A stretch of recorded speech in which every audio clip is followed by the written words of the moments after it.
Louvado seja o nosso Senhor Jesus Cristo, para sempre seja louvado. Bom dia, meu irmão, minha irmã. Aqui é o Padre Daniel, da Paróquia de Santana, em São Joaquim, em Antônio Carlos. Hoje é sábado, dia 24 de setembro. A Igreja nos convida a meditar o Evangelho de São Lucas, do capítulo 9, versículos de 43 a 45. Naquele tempo, todos estavam admirados com todas as coisas que Jesus fazia. Aqui, quando Lucas utiliza-se que todos estavam admirados, mas a admiração era, é claro, de forma diferente em cada coração, em cada pensamento. Alguns admiravam Jesus pela sua bondade, outros admiravam Jesus pelo seu silêncio, pela sua misericórdia, pelas suas curas, pela multiplicação dos pães. Mas outros ainda admiravam Jesus porque ele era alguém que questionava as leis autoritárias, as leis desumanas e opressoras.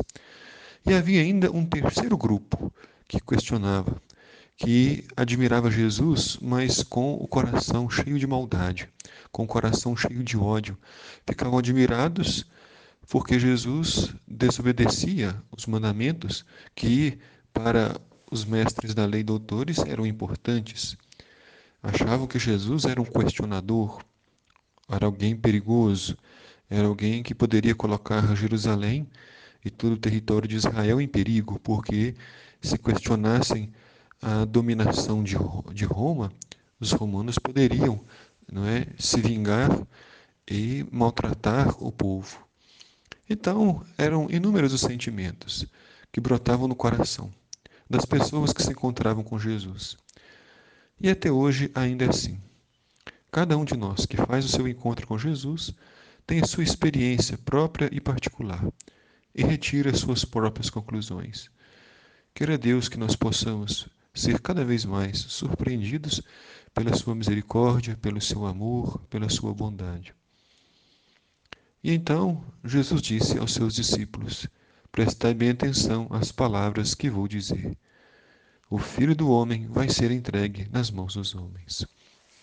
No auge da vida missionária de Jesus, no momento em que todos estão admirando, em que a multidão o está seguindo, Jesus parece estar fora da realidade. Como assim? Prestar bem atenção, porque o Filho do Homem, que é Ele mesmo, vai ser entregue nas mãos dos homens. Jesus fala a partir da realidade. Jesus não quer iludir ninguém. Jesus não quer fazer nenhuma propaganda enganosa. Ele sabe que a cruz o aguarda. Ele sabe que elogios são passageiros, que muitas daquelas pessoas estavam ali sem convicção, estavam somente bajulando, né?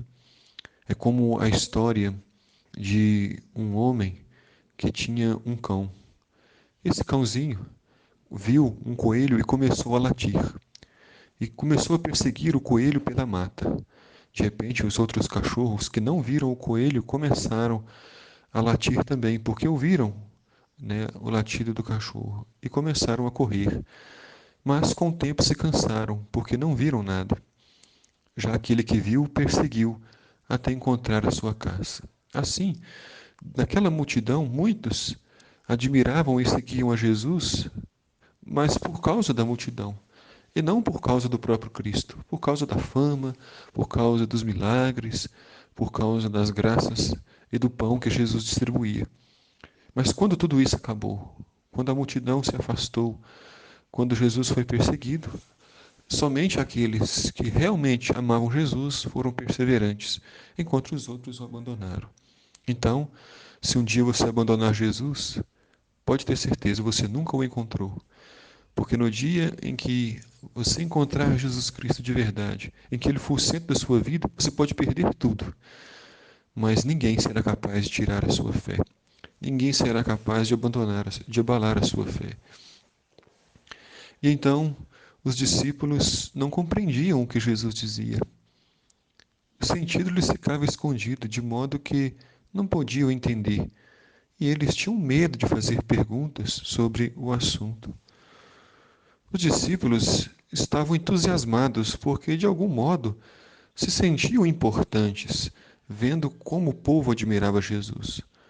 Não entendiam porque o Mestre, apesar de tudo, começava a falar em perseguição, fracasso e morte.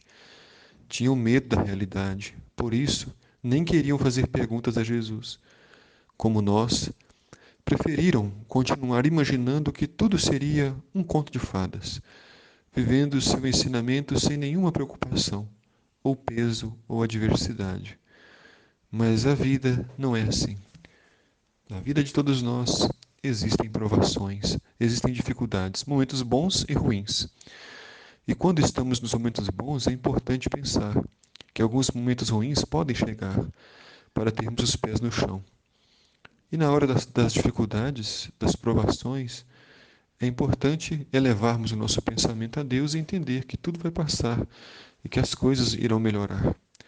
Que Deus te abençoe, meu irmão, minha irmã, abençoe seu dia, te dando saúde e paz. O Senhor esteja convosco, Ele está no meio de nós. Abençoe-vos, Deus Todo-Poderoso, Pai, Filho, Espírito Santo. Amém.